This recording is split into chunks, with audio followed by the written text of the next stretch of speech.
മഹി വന്ന നേരം മുതൽ അവിടെ നിരത്തിവെച്ചിരിക്കുന്ന ആൽക്കഹോളിക് സെക്ഷൻ പരിസരത്തു നിന്ന് കറങ്ങുന്ന മഹിയെ ദക്ഷ ശ്രദ്ധിച്ചിരുന്നു. പാർട്ടി നടക്കുന്ന സമയത്ത് പോലും അവനെ അവിടോട്ട് പോകാൻ സമ്മതിക്കാത്ത ഓരോ ജോലി കൊടുത്തുകൊണ്ടിരുന്നതാണവൾ. പക്ഷെ അവളുടെ കണ്ണ് തെറ്റിയതും അവൻ വീണ്ടും അവിടെ വന്നു. കയ്യിലെടുത്ത വോഡ്ക വായിലേക്ക് കമിഴ്ത്താനൊരുങ്ങവേ ദക്ഷയുടെ വിളിയിൽ അതൊന്നാകെ ഡ്രസ്സിലും തറയിലും തൂക്കി. ആദ്യം ഞെട്ടിയും പിന്നെ കലിപ്പിലും തിരിഞ്ഞു നോക്കെ അവനേക്കാൾ 10 മടങ്ങ് കലിപ്പിൽ നിൽക്കുന്ന ദക്ഷയെ കണ്ട് മഹിയുടെ ദേഷ്യമൊക്കെ ആവിയായിപ്പോയി. അവൾക്കൊന്ന് ഇളിച്ചുകൊടുത്ത് വലിയാൻ നിന്ന് അവനെ ദേഷ്യത്തിൽ വന്ന് കൈ പിടിച്ച് തിരിച്ചു. ആ വിടടി, ഇവിടെ കുരിപ്പേ. അമ്മേ, തെച്ചു എന്റെ കൈ. അവന്റെ കാറൽ കൂടിയതും അവളൊന്ന് അമർത്തി അവന്റെ കൈ വിട്ടു. അവനെ നോക്കി ദേഷ്യത്തിലും സങ്കടത്തിലും കണ്ണു നിറച്ചു പോകാൻ നിന്ന് അവളെ കണ്ട് അവനും വല്ലാതെയായി. പിറകെ പോയി അവളെ പിടിച്ച് കുറച്ചു മാറി നിന്നു.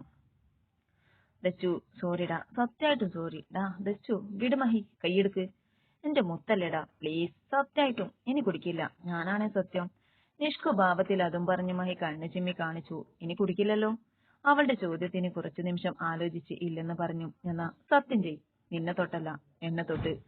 അവന്റെ കൈ പിടിച്ച് തലയിൽ വെച്ച് അവളത് പറഞ്ഞതും അവൻ പെട്ടെന്ന് കൈ പിൻവലിച്ചു. അതവളുടെ ദേഷ്യം കൂടിയതും അവന്റെ കൈ തട്ടി മാറ്റി തിരിഞ്ഞു നോക്കാൻ ഒരുങ്ങവേ മഹി മുന്നിൽ കയറി നിന്ന് അവളുടെ തലയിൽ കൈവച്ചു. എന്റെ ദച്ചു ആണ് സത്യം, ഇനി ഞാൻ കുടിക്കില്ല, പോരെ. കണ്ണടച്ച് അത് പറഞ്ഞ് കണ്ണു തുറന്നതും തന്റെ മുന്നിൽ സങ്കടം കടിച്ചമർത്തി നിൽക്കുന്ന ദക്ഷയെ കണ്ട് മഹി അവന്റെ വിഷമം പുറത്ത് കാണിക്കാതെ അവളെ ചേർത്ത് പിടിച്ചു. നിറഞ്ഞു വന്ന കണ്ണവൾ കാണാതെ തുടച്ചു മാറ്റുമ്പോഴും തനിക്കായി കണ്ണു നിറയ്ക്കാൻ ഭൂമിയിൽ ഒരാളെങ്കിലും ഉള്ള സന്തോഷം അവനിൽ നിറഞ്ഞു നിന്നു. നിന്നെ കൂടെ നഷ്ടപ്പെടാൻ വയ്യടാ എനിക്ക്. I can lose you, I cannot. നെഞ്ചോട് ചേർന്ന് വിതുമ്പുന്നവളെ അവൻ പൊതിഞ്ഞു പിടിച്ചു. ദച്ചു, നീ എന്നാ നിന്റെ മനസ്സിലുള്ളത് ബദ്രിയോട് പറയാ? വിഷയം മാറ്റാൻ എന്ന പോലെ മഹി ചോദിച്ചതും ദക്ഷ കണ്ണു തുടച്ച് നേരെ നിന്നു. അപ്പോഴാണ് സത്യത്തിൽ ഞാൻ ഇവിടെ വന്നത് എന്തിനാണെന്ന് അവൾക്ക് ഓർമ്മ വന്നത്. അതവിടെ നിൽക്കട്ടെ, മോന്റെ മനസ്സിലുള്ളത് എപ്പോ പറയാനാ ഉദ്ദേശം? എന്ത്? ആരോട്? ഡാഡാ, ഓവർ ആക്ടിങ് മതി.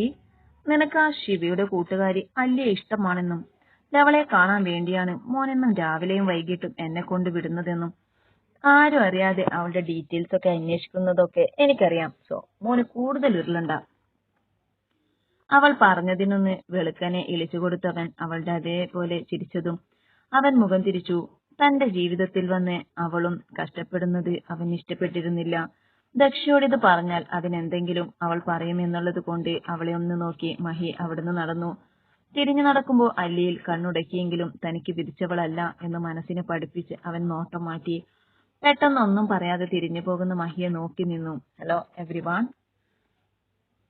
കൾച്ചറൽ പ്രോഗ്രാം കഴിഞ്ഞ് എല്ലാവരും ഒന്ന് ശാന്തമായതും സ്റ്റേജിൽ നിന്നും ഉയർന്ന ശബ്ദം കേട്ട് എല്ലാവരുടെയും ശ്രദ്ധ അങ്ങോട്ടേക്ക് പോയി. മൈക്കും പിടിച്ചു നിൽക്കുന്ന ശങ്കറിനെ കണ്ട് ശിവയും റനയും ഇതെന്തിനാ എന്നുള്ള രീതിയിൽ അവിടോട്ട് നോക്കി. എല്ലാവരുടെയും സാന്നിധ്യത്തിൽ എനിക്ക് കുറച്ച് കാര്യങ്ങൾ നിങ്ങളുമായി പങ്കുവെക്കാനുണ്ട്. എനിക്ക് തോന്നുന്നു എന്റെ മനസ്സിലുള്ള സന്തോഷം പങ്കുവെക്കാൻ ഇതിലും നല്ലൊരു വേദി വേറെയില്ലെന്ന് തന്നെയാണ്. യാതൊരു മുഖവുരയും കൂടാതെ ശങ്കർ പറഞ്ഞു നിർത്തിയതും ഇത്രയും സന്തോഷമുള്ള കാര്യം എന്താണെന്നറിയാൻ എല്ലാവരുടെയും മുഖത്ത് ആകാംക്ഷ നിറഞ്ഞു. ഇന്നിവിടെ വെച്ച് ആകാശ് മേനോൻ എന്ന എന്റെ മകന്റെ വിവാഹ നിശ്ചയം ഒഫീഷ്യലായി അനൗൺസ് ചെയ്യാൻ ഞാൻ ആഗ്രഹിക്കുന്നു. ശങ്കറിന്റെ വാക്കുകൾ കേൾക്കെ ശിവയുടെ ഉള്ളിൽ ഒരു വെള്ളിടി വെട്ടി. ബദ്രി, ദക്ഷ, മഹി, റന, ഹാനി എല്ലാവരും ഒന്നടങ്കം ഞെട്ടിയിരുന്നു ആ വാർത്തയിൽ. കാണികൾ കൈയടിക്കുമ്പോൾ അതിനേക്കാൾ ഉച്ചത്തിൽ ശിവയുടെ ഹൃദയം ഇടിച്ചിരുന്നു. വധു ആരാണെന്ന് സംശയം കാണും. എന്റെ പ്രിയ സുഹൃത്തും എന്റെ മകൻ അച്ചുവിന്റെ ഇഷ്ടപുരുഷനും അവൻ എന്നേക്കാളേറെ സ്നേഹിക്കുന്ന അവന്റെ അപ്പയെന്ന് വിശേഷിപ്പിക്കുന്ന ആനന്ദിന്റെ മകൾ ശിവാനി ആനന്ദ് ആണ് വധു, എന്റെ ഭാവി മരുമകൾ. ശങ്കറിന്റെ വാക്കുകൾ ബദ്രിയുടെയും ശിവയുടെയും കാതുകളിൽ ഇടുത്തി പോലെയാണ് വന്നു പതിച്ചത്. എന്തെന്നില്ലാതെ അവളുടെ കണ്ണുകൾ നിറയാൻ തുടങ്ങി. ആനന്ദ് ഈയൊരാഗ്രഹം അവളോട് പറഞ്ഞിരുന്നെങ്കിലും അവൾക്ക് ഉൾക്കൊള്ളാൻ ഇതുവരെ സാധിച്ചിരുന്നില്ല. അവളുടെ നോട്ടം ബദ്രിയിലേക്ക് നീണ്ടു. അവളെ തന്നെ നോക്കി നിൽക്കുന്ന ബദ്രിയെ കാണെ ഉള്ളിലെവിടെയോ ഒരു കൊളുത്തിവലി അനുഭവപ്പെട്ടു അവൾക്ക്. അച്ചു. ശങ്കർ അച്ചുവിനെ നോക്കി വരാൻ ആംഗ്യം കാണിച്ചതും അവനൊരു ചിരിയാലെ സ്റ്റേജിൽ കയറി. കണ്ണപ്പോഴും ശിവയുടെ മുഖത്തായിരുന്നു. അവളിൽ മിന്നിമറിയുന്ന ഭാവം ഇപ്രാവശ്യം അവനിൽ ചോദ്യങ്ങൾ ഒന്നും തന്നെ ഉണ്ടാക്കിയില്ല. അച്ചു ആനന്ദിനോടെന്തോ ചുണ്ടനക്കി പതുക്കെ മൊഴിഞ്ഞതും അയാൾ ശിവയുടെ അടുത്തായി പോയി. തോളിലൊരു കരസ്പർശമേറ്റ് മുന്നിലേക്ക് നോക്കിയതും തന്നെ നോക്കി നിൽക്കുന്ന അല്ലയാണ് കണ്ടത്. കേട്ടതൊന്നും വിശ്വസിക്കാനോ ഉൾക്കൊള്ളാനോ അവൾക്ക് സാധിച്ചില്ല. ആനന്ദ് വന്ന് അവളെ കൂട്ടിക്കൊണ്ട് അച്ചുവിന്റെ അടുക്കലേക്ക് നടക്കുമ്പോഴും നൂലുവിട്ട പട്ടം പോലെ അവളുടെ മനസ്സ് സഞ്ചരിച്ചു കൊണ്ടിരുന്നു. വേദിയിൽ തന്നോട് ചേർന്ന് നിൽക്കുന്ന അച്ചുവിനെയോ താഴെ തന്നിൽ മാത്രം ശ്രദ്ധ ചെലുത്തി നിൽക്കുന്ന ബദ്രിയെയോ അവൾക്ക് നോക്കാൻ മനസ്സ് വന്നില്ല. ബദ്രി എത്രയൊക്കെയാണെങ്കിലും എന്റെ ജീവിതത്തിൽ തന്റെ മനസ്സിൽ ആദ്യമായി പ്രണയം നിറച്ചവൻ. അവൾക്ക് അവനെ നേരിടാനുള്ള ത്രാണിയില്ലായിരുന്നു എന്നതാണ് സത്യം. കണ്ണ് നിറയുന്നതിനനുസരിച്ച് അവൾക്ക് തൊണ്ടയിൽ നിന്ന് സംസാരമോ ആളുകളെ നോക്കാനുള്ള ധൈര്യമോ വന്നില്ല. ഇതൊന്നും സത്യമല്ല എന്ന് എല്ലാവരോടുമായി വിളിച്ചു കൂവണം എന്നവൾക്ക് തോന്നി. പക്ഷേ കൈകാലുകൾ അനങ്ങാത്ത പോലെ. മനസ്സിതൊക്കെ തട്ടിയെറിഞ്ഞ് പുറത്തേക്ക് ഓടാൻ പറയുമ്പോഴും ഹൃദയം അവളെ പിടിച്ചു നിർത്തി. ഹൃദയതാളം അച്ചുവിന് അനുകൂലമാവുന്നതുപോലെ. നിശബ്ദതയെ കീറിമുറിച്ചുകൊണ്ട് കയ്യടി ഉയർന്നതും അവൾ കണ്ണു തുറന്നു നോക്കി. തന്നെ പ്രതീക്ഷയോടെ നോക്കുന്ന അച്ഛന്റെയും അവളുടെയും അമ്മയെയും കണ്ട് അവൾ കുഴഞ്ഞു. തനിക്ക് പ്രിയപ്പെട്ടവർ എല്ലാം തന്നെ താഴെ നിൽക്കുന്നതവൾ ശ്രദ്ധിച്ചു. ഇവിടെ വെച്ചൊരു പ്രശ്നമുണ്ടാക്കിയാൽ അതെല്ലാവരെയും ഒരുപോലെ അപമാനിക്കുന്നതിന് തുല്യമാണെന്ന് അവളുടെ മനസ്സ് വിളിച്ചു പറഞ്ഞുകൊണ്ടേയിരുന്നു. കുറച്ചു മാറി നിന്ന് കണ്ണു തുടക്കുന്ന ആദ്യയെ കാണെ അവൾ ഞെട്ടി. അടുത്തറിഞ്ഞ അന്നു മുതൽ തന്റെ ജീവിതത്തിൽ മറ്റൊരു അച്ഛന്റെ സ്ഥാനമണിഞ്ഞയാൾ. പിരിയുന്നതിന്റെ ഇടയ്ക്കുള്ള 3 മാസത്തിൽ തന്നെ കുത്തുവാക്കുകൊണ്ട് നോവിക്കുന്ന ബദ്രിയുടെ ഇടയിൽ തന്നെ സ്വന്തം മകളെ പോലെ സംരക്ഷിച്ച അവന്റെ അച്ഛനോട് അവൾക്ക് ആരാധനയായിരുന്നു. നിസ്സഹായതയിൽ അവൾ അയാളെ നോക്കിയെങ്കിലും കണ്ണടച്ച് അനുവാദം കൊടുത്തു. അവൾക്ക് നിറഞ്ഞുവന്ന കണ്ണു തുറച്ച് അവൾ മിഴികൾ വീണ്ടും തറയിലൂന്നി. കയ്യിലൊരു തണുപ്പ് അനുഭവപ്പെട്ട് കണ്ണുകൾ വലിച്ചു തുറന്നു. മുമ്പിലേക്ക് നോക്കവേ തന്റെ മുന്നിൽ ഒരു അണുകിട വ്യത്യാസത്തിൽ നിൽക്കുന്ന അച്ചുവിനെയാണ് കണ്ടത്. അവന്റെ ശ്വാസം തന്നിൽ തട്ടുന്ന തരത്തിൽ അത്രയും അടുത്തു നിൽക്കുന്നുണ്ട്. അച്ചുവിന്റെ കണ്ണുകളിൽ കണ്ട ഭാവം ഇന്നേ വരെ അവൾക്ക് അന്യമായിരുന്നു. തറഞ്ഞു നിൽക്കുന്ന പോലെ തോന്നി അവൾക്ക്. കണ്ണൊരൽപ്പം പോലും മാറ്റാതെ അത്രയും തീവ്രതയിൽ അവളിൽ ആത്മാവിനെ പോലും അവൻ തൊടുന്നത് പോലെ തോന്നി അവൾക്ക്. അവളുടെ കണ്ണിലേക്ക് തന്നെ നോക്കി അച്ചു വിരലിൽ മോതിരം അണിയിച്ചു. പച്ചമുറിവിൽ കുത്തി കുത്തി ഇറക്കും പോലെ തോന്നി ബദ്രിക്ക്. കണ്ണുകൾ ദേഷ്യത്താലെയും സങ്കടത്താലെയും കാഴ്ചയെ മറക്കുന്ന തരത്തിൽ മങ്ങിയിരുന്നു. ആദ്യമായി ശിവയെ കണ്ട നിമിഷം അവനിൽ മിന്നിമറഞ്ഞു. പെണ്ണ് കാണലിന് പോലും അവളെ ഒന്ന് നോക്കാൻ അവന് മനസ്സ് വന്നിരുന്നില്ല. പക്ഷെ അവൻ കണ്ടു. കതിർ മണ്ഡപത്തിലൊട്ടും താല്പര്യമില്ലാതെ ഇരിക്കുമ്പോൾ റെഡ് കളർ സാരിയിൽ ദേവതയെ പോലെ വരുന്നവളെ കണ്ട് അവന്റെ ശ്വാസം നിലക്കുന്ന പോലെ തോന്നി.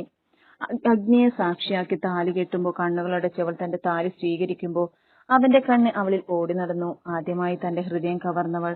പിന്നീടുള്ള നാളുകളിൽ അവളെ സംബന്ധിച്ചുള്ള കുഞ്ഞു കാര്യങ്ങൾ പോലും അവനിൽ സന്തോഷവും പ്രണയവും നിറച്ചു. പക്ഷെ താൻ കാരണം തന്നെ അവൾ തന്നിൽ നിന്നകന്നു. ഒരിക്കലും ഇനിയൊരു മടങ്ങിവരവ് ഇല്ലാത്ത പോലെ. മോളെ. ആദ്യയുടെ കരുതലോടെയുള്ള വിളി അവളുടെ തേങ്ങലിന്റെ ആഴം കൂട്ടി. അയാളിൽ വലയം ചെയ്തിരിക്കുന്ന കൈകൾ മുറുകുന്നതിനനുസരിച്ച് അവളുടെ മനസ്സിലെ വിഷമം അയാൾക്ക് മനസ്സിലായി. അയ്യേ, എന്റെ ശിവ കരയാണോ? അച്ഛന്റെ പുലിക്കുട്ടി എന്തിനാ വിഷമിക്കണേ? വാത്സല്യത്തോടെ ആദ്യം അവളെ തലോടിക്കൊണ്ടിരുന്നു. അടുത്തേക്ക് വരാൻ നിന്ന ആനന്ദിനോട് വേണ്ടെന്ന് കണ്ണ് കാണിച്ച് അവളെ സമാധാനിപ്പിക്കാൻ എന്ന പോലെ തലോടി. പാർട്ടി കഴിഞ്ഞ് ഏറെക്കുറെ എല്ലാവരും പോയിരുന്നു. പെട്ടെന്ന് എന്തോ ഓർത്ത പോലെ കരച്ചിൽ നിർത്തി കണ്ണു തുടച്ച ശിവ എല്ലാവരെയും നോക്കി. മോളെ. ചിലതൊക്കെ മനസ്സിലുറപ്പിച്ച് അവൾ തിരിഞ്ഞു നടക്കാൻ ഒരുങ്ങി. ആദ്യം അവളെ പിന്നിൽ നിന്ന് വിളിച്ചു. നീ ഇതെവിടെ പോവാ? എനിക്കൊന്ന് കാണണം അയാളെ. എനിക്കറിയണം ഇന്നിവിടെ കാണിച്ച ഡ്രാമ എന്തിനു വേണ്ടിയായിരുന്നെന്ന്. എന്റെ ബലഹീനതയായ നിങ്ങളെ മുന്നിലേക്ക് കൊണ്ടുവന്ന് അയാൾ ഇന്ന് കാണിച്ച ഈ നിലവാരമില്ലാത്ത നാടകം എന്തിനു വേണ്ടിയായിരുന്നെന്ന് ചോദിക്കണം എനിക്ക്. എന്നെക്കുറിച്ച് എന്തറിഞ്ഞിട്ടാ അയാൾ ഇതിന് തുടക്കം കുറിച്ചത്? മോളെ ചിത്തു. വേണ്ടച്ചേ. ചേട്ടായി. അയാൾ എവിടെ? ആദ്യം ആനന്ദിനോടും പിന്നെ ഹാനിയോടുമായി ചോദിച്ചു. അവൾ അച്ചുവിനെ അന്വേഷിച്ചു. ഒരു പെണ്ണിനെ കണ്ട ഉടനെ അവളോട് തോന്നിയ ഇഷ്ടം അത്രമാത്രമേ അച്ചുവിന് അവളോടുള്ളൂ എന്നവൾ വിശ്വസിച്ചു. ആ ഇഷ്ടം തന്റെ കഴിഞ്ഞകാല ജീവിതം അറിയുമ്പോൾ അവനിൽ നിന്ന് പോകുമെന്നും അവൾ ഉറപ്പുണ്ടായിരുന്നു. ഇത്രയും നാൾ അവനിൽ നിന്ന് മറച്ച അവളുടെ കാര്യങ്ങൾ ഇന്ന് എല്ലാവരുടെയും മുന്നിൽ വെച്ച് അവനോട് പറയണമെന്ന് അവൾക്ക് തോന്നി. എല്ലാം ഇതോടുകൂടി അവസാനിപ്പിക്കാൻ അവൾ ആഗ്രഹിച്ചിരുന്നു. വിദൂരത്തേക്ക് നോട്ടമിട്ടിരിക്കുന്ന ബദ്രിയെ കണ്ട് ദക്ഷയുടെ ഉള്ളു പിടഞ്ഞു. അവന്റെ വിഷമം തന്റെയും കൂടെ ആണെന്ന പോലെ അടുത്തുപോയി അവനെ വിളിക്കാൻ ശ്രമിച്ചു. പക്ഷെ നാവ് പൊങ്ങിയില്ല. എന്നാലും അവനെ വിഷമത്തിൽ വിടാൻ ഒരുക്കമല്ലാത്ത പോലെ തോളിൽ പിടിച്ചു. അടുത്ത നിമിഷം ബദ്രി ദക്ഷയെ ഇറുക്കെ പുണർന്നു. ഉള്ളിലൂടെ ഒരു മിന്നൽ പാഞ്ഞുപോയി അവൾക്ക്. കഴുത്തിൽ മുഖം ചേർത്ത് തന്നോട് ചേർന്ന് നിൽക്കുന്ന അവനെ തള്ളി മാറ്റാനോ എതിർക്കാനോ സമാധാനിപ്പിക്കാനോ അവളെ കൊണ്ടായില്ല. അവന്റെ ചേർത്ത് പിടിക്കലിൽ മനസ്സ് കൈവിട്ടു പോയിരുന്നു അവൾക്ക്. ഷോൾഡറിൽ നനവ് പടർന്നപ്പോ ബദ്രി കരയുകയാണെന്ന് മനസ്സിലാക്കി അവനെ തന്നിൽ നിന്നും അടർത്തി മാറ്റി. കൊച്ചു കുഞ്ഞിനെ പോലെ വിതുമ്പുന്ന ബദ്രിയെ ഇരുകവളിലും അവൾ കൈ ചേർത്തു. ബദ്രി. എനിക്ക് വേണോ? എന്റെയാ ദക്ഷ, ആനി എന്റെയാ. അവന്റെ വാക്കുകൾ അവളുടെ ഹൃദയത്തെ കീറിമുറിക്കാൻ പാകമുള്ളതായിരുന്നു. കണ്ണു നിറഞ്ഞെങ്കിലും അവളത് അവനിൽ നിന്ന് മറച്ചു. ഇപ്പോഴും ശിവയെ സ്നേഹിക്കുന്നുണ്ടോ ബദ്രി? അവളുടെ വാക്കുകൾ ഇടറിയിരുന്നു. അത്രയും നേരം ശാന്തമായിരുന്ന ബദ്രി അവളുടെ കൈകൾ തട്ടിയെറിഞ്ഞത് പെട്ടെന്നായിരുന്നു. ദക്ഷ, സ്നേഹിക്കുന്നെന്ന് മാത്രമല്ല, എന്റെ ജീവനാവൾ, എന്റെ പ്രണയമാ, അവൾ എന്റെ പ്രാണനാ. എന്നിൽ നിന്ന് അവൾ അകന്നുപോയും തിരികെ വരുമെന്ന് തന്നെയാ പ്രതീക്ഷിച്ചേ. പക്ഷെ ഇപ്പോ അവനാ എന്നിൽ നിന്ന് അവളെ. അലർച്ചയോടെ അത് പറഞ്ഞു നിർത്തുമ്പോൾ അവളുടെ കണ്ണുകളും നിറഞ്ഞിരുന്നു. എന്നാ ചെല്ലു ബദ്രി, ശിവയെ വിളിക്ക്. അവൾ വരും. താൻ വിളിക്ക് തന്റെ ജീവിതത്തിലേക്ക്.